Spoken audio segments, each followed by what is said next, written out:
Hello friends, welcome to my YouTube channel.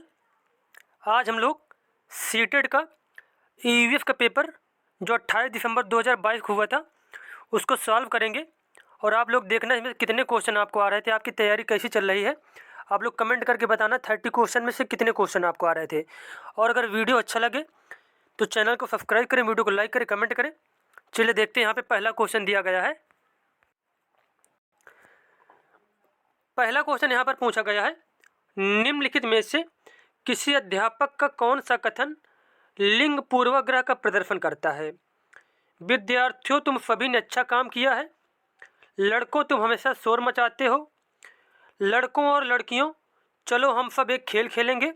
और D option दिया गया, विद्यार्थियों, मैं तुम्हारे प्रदर्शन से खुश नहीं हूँ। तो यहाँ पे क्वेश्चन आपसे पूछा गया है कि कौन सा कथन जो है लिंग पूर्वाग्रह या फिर लैंगिक पूर्वाग्रह का प्रदर्शन करता है। तो इसका करेक्ट आंसर हो जाएगा, लड़कों तुम हमेशा शोर मचाते हो। यह क्या है, लैंगिक पूर्वाग्रह कथन का प्रदर्शन करता है, क्योंकि यहाँ पे केवल लड़कों की बात हो रही है, मतलब एक पक्ष की बात हो रही है और लड़कियों की बात नहीं हो रही है। तो यहाँ पे क्या है, जो बी ऑप्शन है यह क्या है, लिंग पूर्वाग्रह का प्रदर्शन करता है। तो यहाँ पे बी ऑप्शन बिल्कुल ही सही हो जाएगा। उसके बाद दूसरा क्वेश्चन यहाँ पर पूछा गया है, सौर सेल के निर्माण हेतु किस पदार्थ का उपयोग किया जाता है। सौर सेल के निर्माण में यूज किया जाता है सिलिकॉन का। तो यहाँ पे डी ऑप्शन बिल्कुल ही सही हो जाएगा। उसके बाद देखो तीसरा क्वेश्चन है, जो देखो फिर से वही क्वेश्चन पूछ लिया गया है, निम्नलिखित में से कौन सा कथन लिंग रूढ़िबद्धता का प्रदर्शन करता है। अब ऑप्शन आपको दिए गए हैं। पहला ऑप्शन यहाँ पर दिया गया है, सामान्यतः लड़कियां लड़कों से बेहतर खाना बनाती हैं। दूसरा ऑप्शन दिया गया है, एशियाई लोग खेलों में अच्छे नहीं होते हैं। उसके बाद तीसरा ऑप्शन है, सामान्यतः लड़कों की तुलना में लड़कियों का पेशी द्रव्यमान कम होता है। और डी ऑप्शन यहाँ पर दिया गया है, लड़कों और लड़कियों ने कुश्ती में हिस्सा लिया। तो यहाँ पे पूछा गया है कि लैंगिक रूढ़िबद्धता को कौन सा कथन है दर्शाता है। तो यहाँ पे करेक्ट आंसर हो जाएगा, सामान्यतः लड़कियां लड़कों से बेहतर खाना बनाती हैं। ये क्या है, बिल्कुल एक गलत कथन है। अब देखो जो बड़े बड़े रेस्टोरेंट वगैरह होते हैं उनमें तो हर जगह लड़के ही खाना बनाते हैं। तो ये क्या है, ये लैंगिक रूढ़िबद्धता को दर्शाता है यह कथन। तो यहाँ पे ए ऑप्शन बिल्कुल ही सही हो जाएगा।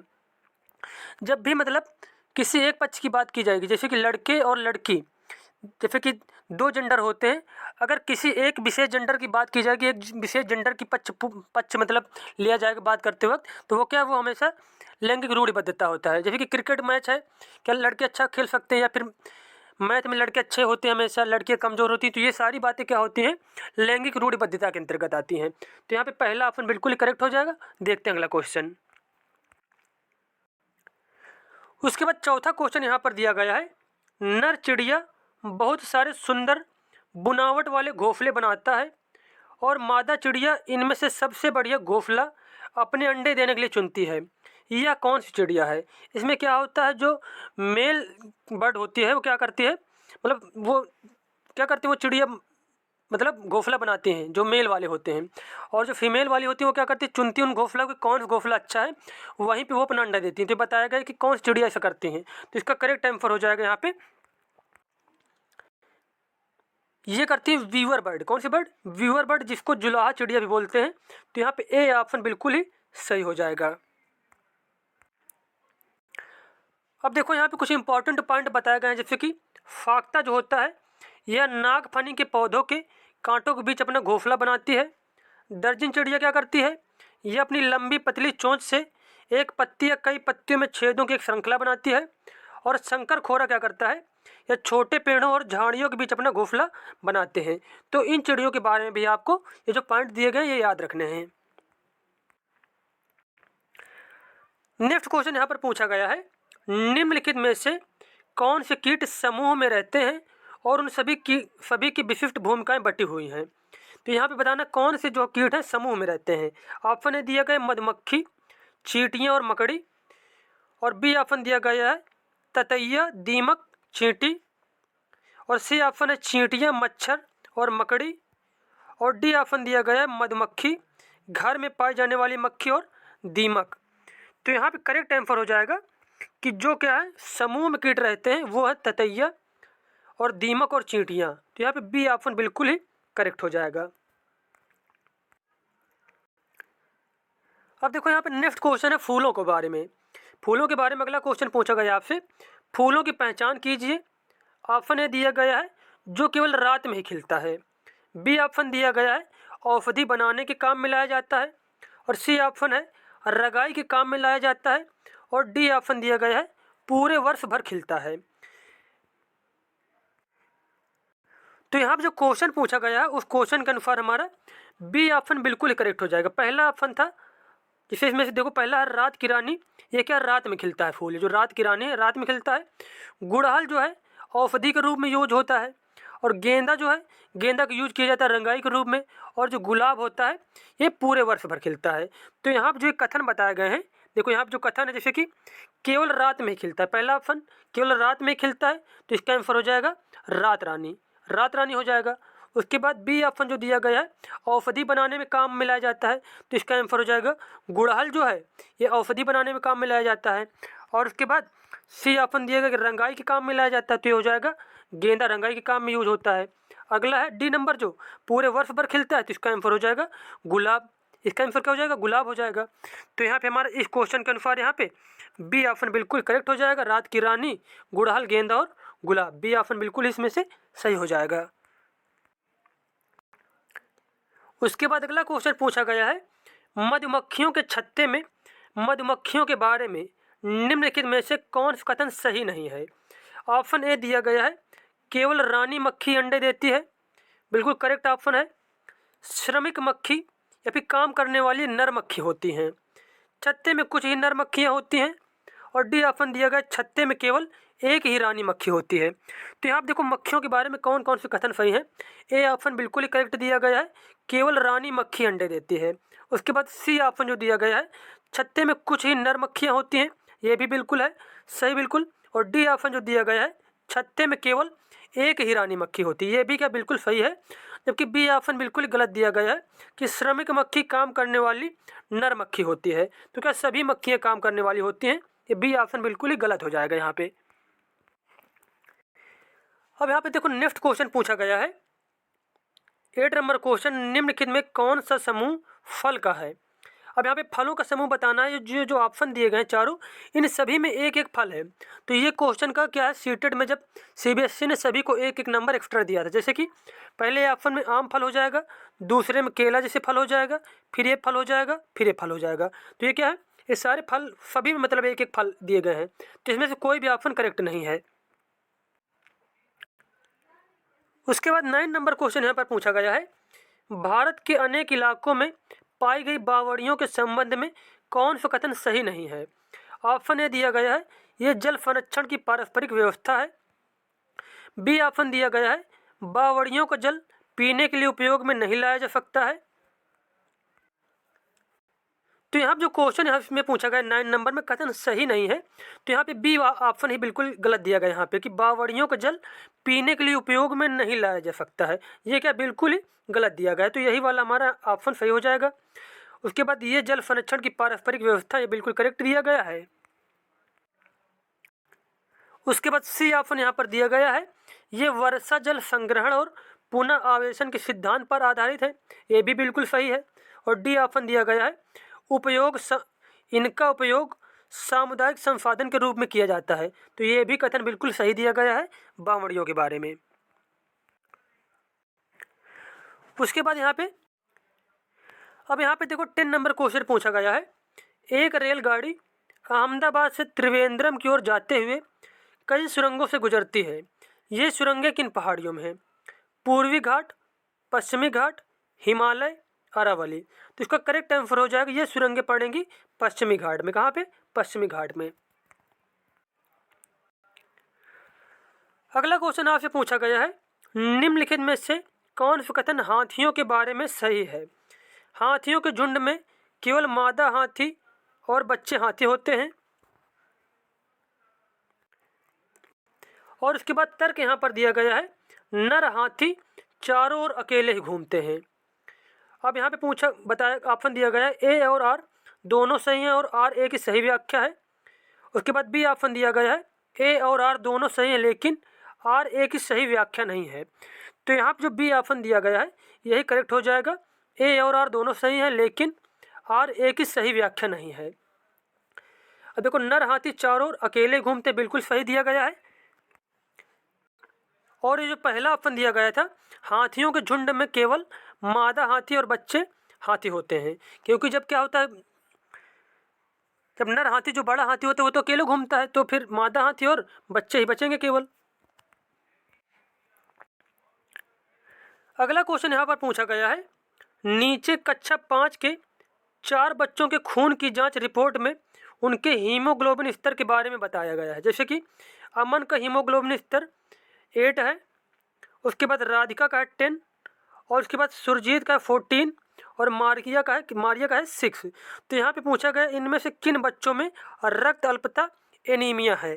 तो यहाँ पे जो एनीमिया है वो है अमन को और राधिका को और मारिया को। अब देखो कैसे इसको समझते हैं कि जो एनीमिया का जो लेवल होता है वो 12 से कितना होना चाहिए, 15 के बीच में होना चाहिए। तो यहाँ पे केवल सुरजीत को एनीमिया नहीं, बाकी अमन, राधिका और मारिया, इन तीनों को क्या है, एनीमिया अरक्तता की बीमारी है। तो यहाँ पे डी ऑप्शन बिल्कुल सही हो जाएगा। अमन, राधिका और मारिया, इन तीनों को क्या है, अरक्तता की बीमारी है। रक्त की मतलब कमी इनके। और जो सुरजीत है इसके क्या है, 14 स्तर है इसका, तो इसका क्या है, इसका हीमोग्लोबिन लेवल सही है। अगला क्वेश्चन पूछा गया है, चिड़ियों की आंखों के बारे में निम्नलिखित में कौन सा कथन सही है। ऑप्शन ए दिया गया है, सभी चिड़ियों के अपने सिर के दोनों तरफ आंखें होती हैं।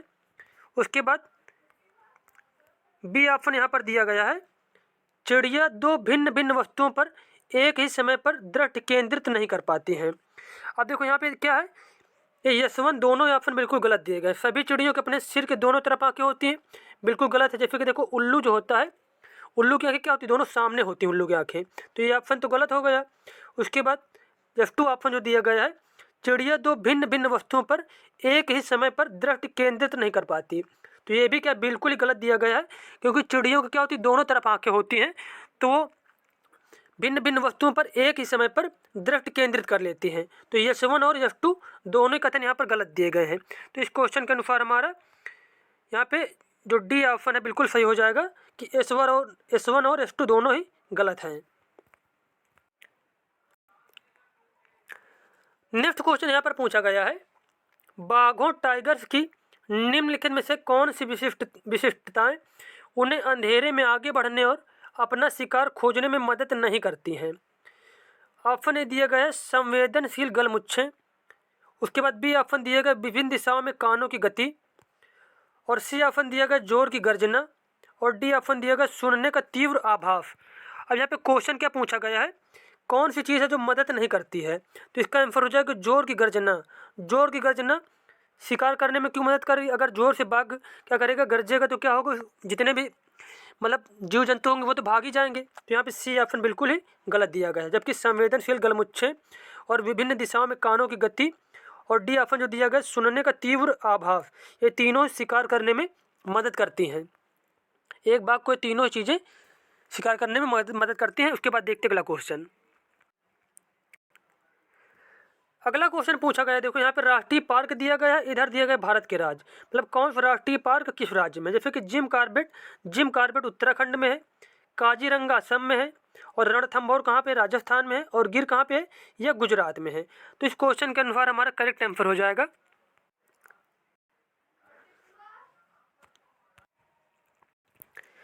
तो यहाँ पे हमारा बी ऑप्शन बिल्कुल ही सही हो जाएगा। ए का सेकंड वाला हो जाएगा, उसके बाद बी का फर्स्ट हो जाएगा, सी का फोर्थ हो जाएगा, और डी का क्या हो जाएगा, थर्ड हो जाएगा। तो यहाँ पे बी ऑप्शन बिल्कुल ही करेक्ट हो जाएगा। नेक्स्ट क्वेश्चन यहाँ पर पूछा गया है, जब पर्यावरण अध्ययन के शिक्षक अपने बच्चों को चिड़ियाघर लेकर जाते हैं तो वह किस उद्देश्य की पूर्ति करना चाहते हैं। ऑप्शन ए दिया गया है, बच्चों को जानवरों के संरक्षण के प्रति संवेदनशील बनाना। बी ऑप्शन दिया गया है, बच्चों को मज़ेदार तरीके से सीखने का मौका देना। और सी ऑप्शन दिया गया है, वास्तविक जीवन की परिस्थितियों और कक्षा विद्यार्जन के बीच परस्पर संबंध स्थापित करना। और डी ऑप्शन यहाँ पर दिया गया है बच्चों में पशुओं को पालने के कौशल को विकसित करना। तो यहाँ पर जो क्वेश्चन पूछा गया है कि बच्चों को चिड़ियाघर लेकर क्यों जाया जाता है, तो इसका आंसर हो जाएगा वास्तविक जीवन की परिस्थितियों और कक्षा विद्यार्जन के बीच परस्पर संबंध स्थापित करना। तो यहाँ पे सी ऑप्शन बिल्कुल ही सही हो जाएगा। अगला क्वेश्चन यहाँ पर पूछा गया है रमेश अपनी कक्षा 5 की पर्यावरण अध्ययन की कक्षा में खोजपूर्ण प्रश्न पूछता है। उपयुक्त उद्देश्य विद्यार्थियों के किस कौशल के विकास का नहीं है? किस कौशल के विकास का नहीं है? प्रदर्शन कौशल, अवलोकन कौशल, रचनात्मक कौशल और श्रवण कौशल। तो यहाँ पर जो क्वेश्चन पूछा गया है कि जो रमेश है अपनी कक्षा 5 की पर्यावरण अध्ययन की कक्षा में खोजपूर्ण प्रश्न पूछता है। उपयुक्त उद्देश्य विद्यार्थियों किस कौशल के विकास का नहीं है? तो प्रदर्शन कौशल का यह उद्देश्य नहीं है, जबकि अवलोकन कौशल, रचनात्मक कौशल और श्रवण कौशल इन तीनों का क्या है? उद्देश्य है खोजपूर्ण प्रश्न पूछना। तो यहाँ पे हमारा ए ऑप्शन सही हो जाएगा, क्योंकि इसमें पूछा गया है नहीं है, तो ए ऑप्शन इसमें से नहीं है। अगला क्वेश्चन आपसे पूछा गया है पर्यावरण अध्ययन में निम्नलिखित में से कौन से समस्या समाधान के गुण हैं? सृजन, चयन, भाषण और लेखन। तो यहाँ पे जो करेक्ट आंसर हो जाएगा वो ए ऑप्शन बिल्कुल ही सही हो जाएगा कि सृजन और चयन ये क्या है? ये समस्या समाधान के गुण हैं। अगला क्वेश्चन आपसे पूछा गया है एक ईवीएस शिक्षक के द्वारा प्रयुक्त होने वाली भाषा औपचारिक एवं परिभाषाओं पर बल देने वाली होनी चाहिए। बी ऑप्शन दिया गया है बच्चों के लिए कठिन होनी चाहिए ताकि वे समझ न पाएं। और उसके बाद सी ऑप्शन दिया गया है बच्चों की दैनिक रोजमर्रा की भाषा से संबंधित होनी चाहिए। और डी ऑप्शन दिया गया है प्रावधिक प्रकृति की होनी चाहिए। तो यहाँ पे पूछा गया कि ईवीएस की लैंग्वेज कैसी होनी चाहिए, तो इसका करेक्ट आंसर हो जाएगा सी ऑप्शन कि बच्चों की दैनिक रोजमर्रा की भाषा से संबंधित होनी चाहिए। तो यहाँ पे सी ऑप्शन बिल्कुल ही सही हो जाएगा। उसके बाद नेक्स्ट क्वेश्चन यहाँ पर पूछा गया है आकर्षक एवं प्रासंगिक अनुदेशात्मक सामग्री का उपयोग सहायक है क्योंकि वे सभी ज्ञानेंद्रियों को सक्रिय करते हैं। तो यहाँ पे पहला ही ऑप्शन बिल्कुल करेक्ट दिया गया है कि ये क्या है? सभी ज्ञानेंद्रियों को सक्रिय करते हैं। अब ऑप्शन क्या क्या यहाँ पे पूछा गया है कि आकर्षक एवं प्रासंगिक अनुदेशात्मक सामग्री का उपयोग सहायक है क्योंकि वे सभी ज्ञानेंद्रियों को सक्रिय करते हैं। तो यहाँ पे ए ऑप्शन बिल्कुल करेक्ट हो जाएगा। नेक्स्ट क्वेश्चन यहाँ पर पूछा गया है ईवीएस के शिक्षण में न्यूनतम महत्वपूर्ण क्रियाकलाप की पहचान कीजिए। मतलब ये जो ऑप्शन दिए गए हैं इनमें से सबसे कम महत्वपूर्ण ऑप्शन कौन सा है? विद्यार्थियों से परिचर्चा, कार्यपत्रों पर चित्रों और रूपरेखा को बनाना। अगला ऑप्शन दिया गया अवज्ञाकारी विद्यार्थियों को सजा देना। और डी ऑप्शन दिया गया है विद्यार्थियों को बाहर प्रकृति की सैर पर ले जाना। तो यहाँ पे क्वेश्चन पूछा गया कौन सा ऑप्शन उपयुक्त नहीं है, सबसे कम महत्वपूर्ण तो वो हो जाएगा अवज्ञाकारी विद्यार्थियों को सजा देना। ये क्या बिल्कुल ही गलत ऑप्शन दिया गया है यहाँ पे। अगला क्वेश्चन पूछा गया है निम्नलिखित में से पर्यावरण अध्ययन पुस्तक में पहेलियों को सम्मिलित करने के उद्देश्य को पहचानिए। तो पहेलियों को पर्यावरण अध्ययन में इसलिए शामिल किया जाता है विद्यार्थियों में तर्क क्षमता का विकास करने के लिए। तो यहाँ पे बी ऑप्शन बिल्कुल ही सही हो जाएगा कि विद्यार्थियों में तर्क क्षमता विकसित करने के लिए पहेलियों का उपयोग किया जाता है। अगला क्वेश्चन यहाँ पर दिया गया है पर्यावरण अध्ययन के शिक्षण अधिगम में विद्यार्थियों द्वारा प्रश्न पूछना अत्यधिक महत्वपूर्ण है क्योंकि ये प्रश्न संकेतक हैं। ये प्रश्न किस बात के संकेतक हैं? विद्यार्थियों की जिज्ञासा के, विद्यार्थियों के समझ में अंतर के, शिक्षक की क्षमता के। तो अगर कोई क्या है विद्यार्थी अधिक प्रश्न पूछना है, मतलब पूछ रहा क्वेश्चन दिया गया है कि विद्यार्थियों द्वारा प्रश्न पूछना अत्यधिक महत्वपूर्ण है। इसलिए अत्यधिक महत्वपूर्ण है कि यह विद्यार्थियों के जिज्ञासा के संकेतक हैं और विद्यार्थियों के समझ में अंतर के संकेतक हैं। तो यहाँ पे ए ऑप्शन और बी ऑप्शन सही दिया गया है। तो इस क्वेश्चन के अनुसार ए वाला ऑप्शन बिल्कुल सही हो जाएगा कि ए और बी कथन सही है। अब नेक्स्ट क्वेश्चन यहाँ पर पूछा गया है गलत कथन का चयन कीजिए। ऑप्शन ए दिया गया है ईवीएस एक अंतःविषयक विषय है। अंतःविषयक विषय है तो ये भी बिल्कुल सही दिया गया है। ईवीएस का एक अंतःविषयक विषय है। बी ऑप्शन दिया गया है ईवीएस पढ़ना पढ़ाना स्थानीय संसाधनों के माध्यम से होनी चाहिए। ये भी ऑप्शन बिल्कुल सही दिया गया है। सी ऑप्शन यहाँ पर दिया गया है ईवीएस मुख्यतः जैव विविधता के अध्ययन से जुड़ी है। और डी ऑप्शन दिया गया है कक्षा 1 और 2 में ईवीएस शिक्षण भाषा और गणित के माध्यम से होना चाहिए। तो यहाँ जो सारे ऑप्शन दिए गए इस क्वेश्चन के अनुसार, तो यहाँ पे सी ऑप्शन बिल्कुल ही गलत दिया गया है। ईवीएस मुख्यतः जैव विविधता के अध्ययन से जुड़ी है, बिल्कुल ही गलत कथन दिया गया है। जबकि डी ऑप्शन जो दिया गया है कक्षा 1 और 2 में ईवीएस शिक्षण भाषा और गणित के माध्यम से होनी चाहिए। तो यहाँ पे डी ऑप्शन बिल्कुल करेक्ट हो जाएगा। नेक्स्ट क्वेश्चन यहाँ पर पूछा गया है एक पर्यावरण अध्ययन शिक्षक होने के नाते आप अपनी कक्षा के औसत छात्रों के लिए क्या करेंगे? उन्हें कई बार अवधारणा लिखने के लिए देना, उन्हें पहली पंक्ति में बैठाकर लगातार मार्गदर्शन करना, उनके कमज़ोर पक्षों को ढूंढना एवं सुधारने के लिए समाधान खोजना एवं लागू करना, उनको अतिरिक्त कार्य घर में अभ्यास के लिए देना। तो यहाँ जो क्वेश्चन पूछा गया है औसत छात्रों के लिए क्या करेंगे? अगर कोई बच्चे क्या है वो पढ़ाई में ज़्यादा होशियार नहीं है तो एक शिक्षक को क्या करना चाहिए? उनके कमज़ोर पक्षों को ढूंढना एवं सुधारने के लिए समाधान खोजना एवं लागू करना। तो यहाँ पे सी ऑप्शन बिल्कुल ही करेक्ट हो जाएगा। अगला क्वेश्चन पूछा गया है पर्यावरण अध्ययन शिक्षा के क्षेत्र में सम्मिलित है। औपचारिक शिक्षा, अनौपचारिक शिक्षा, औपचारिक और अनौपचारिक शिक्षा या फिर विद्यालय शिक्षा। तो यहाँ पे इस क्वेश्चन का बिल्कुल ही करेक्ट आंसर हो जाएगा कि पर्यावरण अध्ययन शिक्षा के अंतर्गत औपचारिक और अनौपचारिक ये दोनों प्रकार की शिक्षा आती है। तो यहाँ पे सी ऑप्शन बिल्कुल ही करेक्ट हो जाएगा। नेक्स्ट क्वेश्चन यहाँ पर दिया गया है विद्यार्थियों में अवधारणात्मक समझ तब अच्छी होती है जब शिक्षक जोर देते हैं या फिर शिक्षक जोर डालते हैं। तो विद्यार्थियों में जो ये अवधारणात्मक समझ तब डेवलप होती है, अच्छी होती है जब शिक्षक जोर देते हैं संवाद पर। तो यहाँ पे ए ऑप्शन ही बिल्कुल सही दिया गया है। अगला क्वेश्चन पूछा गया है उपाख्यानात्मक अभिलेख में इनमें से क्या नहीं होना चाहिए?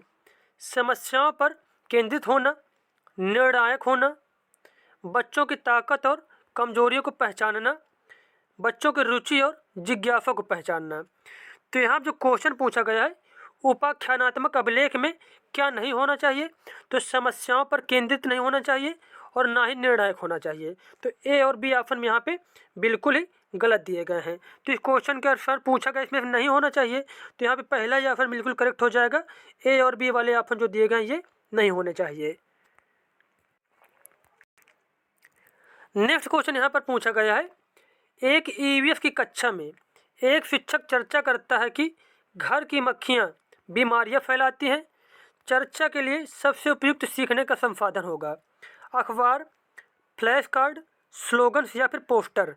तो यहाँ पे चर्चा के लिए यहाँ जो क्वेश्चन पूछा गया है कि चर्चा के लिए सबसे उपयुक्त सीखने का संसाधन होगा, तो यह हो जाएगा अखबार। क्या हो जाएगा? अखबार। और यहाँ पे लास्ट नंबर क्वेश्चन पूछा गया है खेल खेल में पाठ पढ़ाते हुए सरिता विद्यार्थियों को खेल के मैदान में ले जाती है और उन्हें अलग अलग दिनों में विभिन्न खेल खिलाती है। मीनू उसी पाठ को अलग अलग खेलों के चित्र कार्ड को दिखाकर विद्यार्थियों को पढ़ाती है। अब ऑप्शन पूछा गया क्वेश्चन आपसे कि विद्यार्थियों को अधिकतम शामिल करने में कौन ज़्यादा प्रभावी रणनीति का उपयोग कर रही है, सरिता या फिर मीनू? अब सरिता क्या कर रही है? यहाँ पे सरिता खेल के मैदान में ले जाती है और उन्हें अलग अलग विभिन्न खेल खिलाती है, और मीनू क्या है? चित्र कार्ड को दिखाकर विद्यार्थियों को पढ़ाती है। अब क्वेश्चन पूछा गया है कि विद्यार्थियों को अधिकतम शामिल करने में कौन ज़्यादा प्रभावी रणनीति का उपयोग कर रही है?